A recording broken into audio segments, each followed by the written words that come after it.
శ్రీశైలం ఎడమగట్టు కాలువ టన్నెల్ పనుల్లో గల్లంతైన వారి ఆచూకీ కోసం గాలింపు చర్యలు కొనసాగుతున్నాయి. 11 బృందాలతో రెస్క్యూ ఆపరేషన్ కొనసాగుతోంది. 5 రోజులుగా సహాయక చర్యలు చేపడుతున్నారు.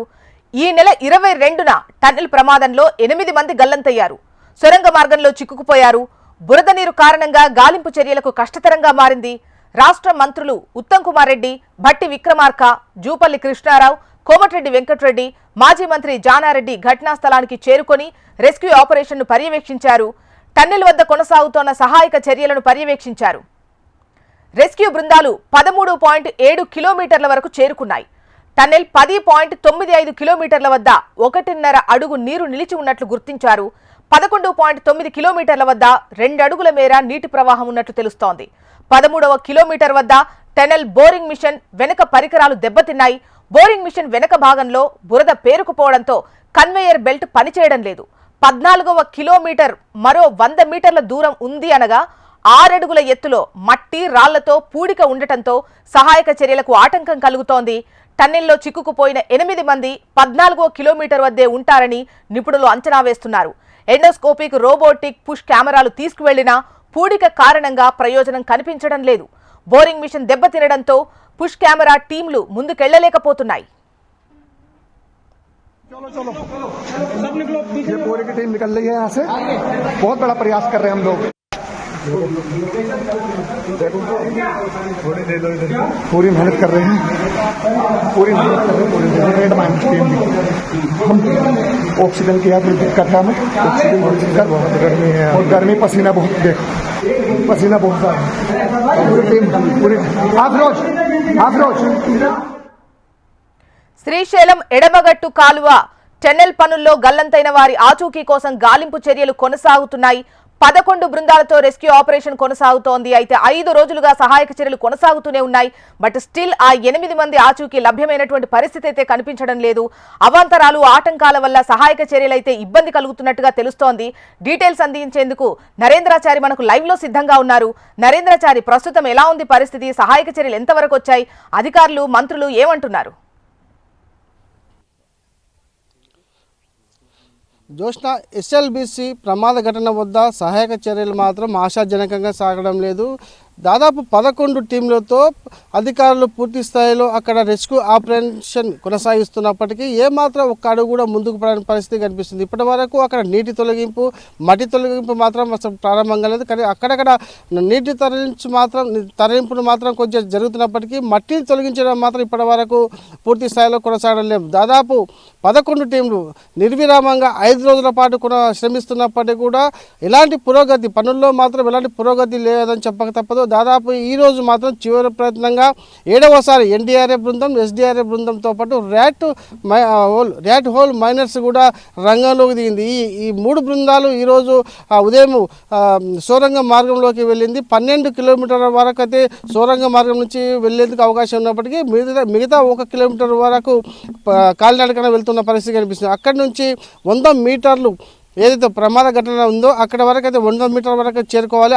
అదే చాలా కష్టతరమైన పరిస్థితి కొనసాగుతుంది. ఈ 100 మీటర్ల లోపు కనుక చేరుకుంటే అక్కడ జరిగే పరిణామాలు ఏంటి, అక్కడ ఉన్నటువంటి ప్రమాద ఘటన ఏందనేది కూడా తెలిసే అవకాశం ఉంది. కానీ ఈ 5 రోజులుగా ఆ 100 మీటర్ల లోతు మాత్రం ఎవరు వెళ్ళలేకపోతున్నారు. 11 రెస్క్యూ బృందాలు కూడా ఇప్పటికే రంగంలోకి దింపినప్పటికీ ఎలాంటి ప్రయోజనం మాత్రం కనిపించలేదు. ఈరోజు 5వ రోజు చేరుకున్నప్పటికీ ప్రస్తుతానికైతే ఈరోజు 3 బృందాలు వెళ్ళడం జరిగింది. ఎన్డీఆర్ఎఫ్, ఎస్డీఆర్ఎఫ్ అలాగే ర్యాట్ హోల్ మైనర్స్, ఈ 3 బృందాలు ఈరోజు వెళ్ళడం జరిగింది. మరి కాసేపు దాదాపు 2-3 గంటల తర్వాత బయటికి వస్తే కనుక ఏం జరుగుతుంది ఏందనేది కూడా చివరి ప్రయత్నం తెలుస్తుంది. ఈ 3 బృందాలు మాత్రం ఇప్పటికీ 7వసారి లోపలికి సోరంగ మార్గంలోకి వస్తున్న పరిస్థితి కనిపిస్తుంది. ఇలా ఉంటే ఇప్పటికే ఉత్తమ్ కుమార్ రెడ్డి కూడా మరి కాసేపట్లో అక్కడికి చేరుకోబోతున్నారు. ఆయన నిర్విరామంగా ప్రతిరోజు అక్కడి సంఘటన స్థలానికి చేరుకొని అధికారులతో సమావేశం నిర్వహించిన పరిస్థితి కనిపిస్తుంది. అయితే ప్రత్యేకంగా ఈరోజు నేవీ బృందాలు, స్పెషల్ ఫోర్స్ కూడా రావాల్సి ఉంది. ఆ బృందాలు మాత్రం ఇప్పటివరకు చేరుకోలేదు. ఆ బృందాల ద్వారా చివరి ప్రయత్నంగా చేస్తే పూర్తి స్థాయిలో ఏమన్నా ఫలితం వచ్చే అవకాశం ఉందన్న ఆశాభావంతో అధికారులు, ఇక్కడ మంత్రులు కూడా ఎదురు చూస్తున్న పరిస్థితి ఉంది. అయితే ఇది ఇలా ఉంటే చివరి ప్రయత్నంగా కూడా సీఎం ఆదేశాల మేరకు సొరంగ మార్గము ఎడమ వైపు లెఫ్ట్ వైపు ఏదో ప్రమాదం జరిగినటువంటి 13వ కిలోమీటర్ పక్కకు సమాంతరంగా మరో హోల్ కొట్టాలని చెప్పేసి కూడా ఆలోచనలో ఉంది. అది కార్యాచరణ దాల్స్తుందా లేదా అనే దానిపైన కూడా ఇప్పటికే భూగర్భ జల నిపుణులు కూడా పేర్కొనడం జరిగింది. నిపుణుల నివేదిక ఆధారంగా మరో అడుగు ముందుకు వేసే అవకాశం కనిపిస్తుంది. ఏదేమైనప్పటికీ ఈ సొరంగ మార్గంలో రెస్క్యూ ఆపరేషన్ చేయడం చాలా ప్రమాదకరంగా ఉందని చెప్పేసి భూగర్భ జల శాఖకు సంబంధించినటువంటి అధికారులు కూడా నివేదిక ఇవ్వడం జరిగింది. ఏమాత్రం ఆ 100 మీటర్ల పరిధిలో మనము లోపలికి వెళ్ళాలంటే చాలా రిస్క్తో కూడుకున్న పరిస్థితి, జరగబోయే ప్రమాదాలకు మనం బాధ్యులు కావాల్సి వస్తుందన్న ఉద్దేశంతో కూడా ఈ భూగర్భ శాఖ అధికారులు నివేదిక ఇచ్చినట్టు తెలుస్తుంది. ఈ నేపథ్యంలో ఇక్కడి నుంచి కాకుండా ప్రత్యామ్నాయంగా మార్గంలో ఈ సొరంగ మార్గానికి సంబంధించి సమాంతరంగా మరో హోల్ కొట్టాలని చెప్పేసి కూడా అధికారులు నిర్ణయించినట్టు తెలుస్తుంది. అది కార్యరూపం ధరుస్తుందా లేదా అనేది చూడాలి. ఇదిలా ఉంటే ఇప్పటికీ ఒక భారీ క్రేన్ కూడా లోపలికి పంపించిన పరిస్థితి కనిపిస్తుంది. ఆ క్రేన్ సాయంతో మట్టిని తొలగించేందుకు అధికారులు చేపట్టినటువంటి చర్యలు కూడా పూర్తి స్థాయిలో ఎలాంటి పరిణామాలు ఉంటాయి, ఎలాంటి పూర్తి స్థాయిలో ఫలితం ఉంటుంది తేలాల్సి ఉంది. నిన్నైతే పూర్తి స్థాయిలో దాదాపు 2 హిటాచీలను కూడా లోపలికి పంపించినప్పటికీ కూడా ఏమాత్రం అవి పనిచేయలేదు. అక్కడ హిటాచీ పూర్తి స్థాయిలో మట్టి తీసేందుకు తిరిగేందుకు వీలు లేకపోతూ టన్నెల్ హైటు కేవలం 10 మీటర్లు మాత్రం ఉన్న నేపథ్యంలో హిటాచీ లోపలికి వెళ్ళి మట్టి తీసేందుకు సాధ్యం కాకపోవడంతో తిరిగి వెనక్కి పంపించిన పరిస్థితి కనిపిస్తుంది. ఈరోజు కూడా ఒక భారీ క్రేన్ కూడా లోపలికి పంపించడం జరిగింది. ఆ క్రేన్ ద్వారానైనా మట్టిని తొలగించేందుకు అవకాశాలు ఉన్నాయా లేవనేది కూడా మరి కాసేపట్లో తేలే అవకాశాలు ఉన్నాయి. మొత్తంగా చూసుకుంటే 5 రోజులుగా అడుగడుగునా కూడా ఆటంకాలే కనిపిస్తున్నాయి. 2 రోజుల క్రితం కన్నా ఇప్పుడు మరింత ఊట నీరు బురద పెరిగినట్టుగా తెలుస్తోంది. అండ్ ఇప్పటికీ మీరే చెప్తున్నారు 7-8 సార్లు వెళ్లేసి వచ్చారు, బట్ స్టిల్ వాళ్ళ ఆచూకీ కానీ అసలు ఏంటి పరిస్థితి అనేది తెలియనటువంటి సిచ్యువేషన్ ఉంది. కానీ 14 కిలోమీటర్ల దూరంలో ఉండేటువంటి ఛాన్సెస్ ఉన్నాయన్న అంచనాలు మాత్రం ఉన్నాయి అంటున్నారు. కానీ ఎట్ ద సేమ్ టైం భూగర్భ జలవనరుల శాఖ చెబుతున్నటువంటి దాని ప్రకారం ఒకవైపు సమాంతరంగా సొరంగం గనక తవ్వినట్టయితే భూగర్భ జలాలు గనక బయటకు వచ్చి ఉంటే గనక అది ఇంకా ప్రమాదంగా ఉండే ఛాన్సెస్ ఉన్నాయని కూడా అంటున్నారు. మరి ఏంటి అడ్వాన్స్డ్ టెక్నాలజీ ఏమైనా ఉందా? వేరే బృందాలను ఏమైనా పిలుస్తున్నారా? సిచ్యువేషన్ ఎలా ఉంది?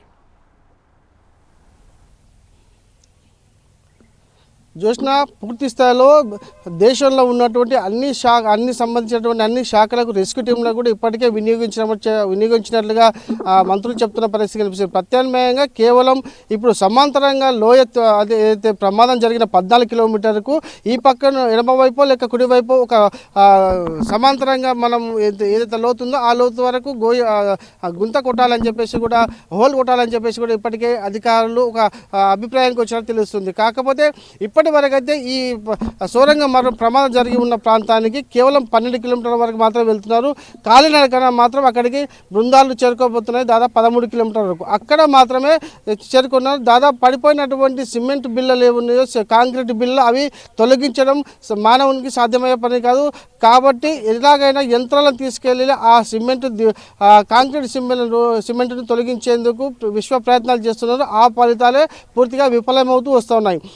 ఈ నేపథ్యంలో కేవలం 100 మీటర్ల దూరంలో ఉన్నటువంటి ఆ ప్రమాద ఘటనకు చేరుకోవాలంటే ఎలా చేరుకోవాలి, ఒకవేళ చేరుకునే సమయంలో మరేమైనా ప్రమాదం సంభవిస్తుందన్న ఆలోచనలో రెస్క్యూ టీంలు అయితే మాత్రం భయాందోళన వ్యక్తం చేస్తున్నాయి. మనం చూస్తున్నాం ర్యాట్ హోల్ మైనర్స్ టీము నిన్న ఒక వీడియో విడుదల చేసింది. అక్కడికి వెళ్ళిన సమయంలో చాలా లోపలికి వెళ్తుంటే చెమటలు వస్తూ భయంకరమైన వాతావరణం కనిపించింది. కాబట్టి మేము చేయలేమని చెప్పేసి వాళ్ళు ర్యాట్ హోల్ టీం కూడా బయటికి వెళ్ళొచ్చిన విజువల్స్ మనం ప్రత్యక్షంగా చూడడం జరిగింది. ఈ నేపథ్యంలో చూసుకుంటే ప్రతి ఒక్కరు కూడా భయాందోళనతో అక్కడ రెస్క్యూ టీం మొత్తము రెస్క్యూ ఆపరేషన్లో పాల్గొనాలంటే వాళ్ళు వణికిపోయే పరిస్థితి కనిపిస్తుంది. ఇది ప్రాణాంతకమైనటువంటి రెస్క్యూ ఆపరేషన్ కావడంతో పూర్తి స్థాయిలో ముందడుగు పడడం లేదని చెప్పి చెప్తున్న పరిస్థితి కనిపిస్తుంది. ఏదేమైనప్పటికీ 5వ రోజు ఎలా గడుస్తుంది, ఈ రోజు అయినా ఒక ఫలితం ఉంటుందా అని అందరూ ఎదురు చూస్తున్న పరిస్థితి కనిపిస్తుంది. జోష్న అండ్ చూడాలి. నరేంద్రాచారి మరో టీం కూడా లోపలికి వెళ్ళింది అని చెబుతున్నారు. వాళ్ళు వస్తే గానీ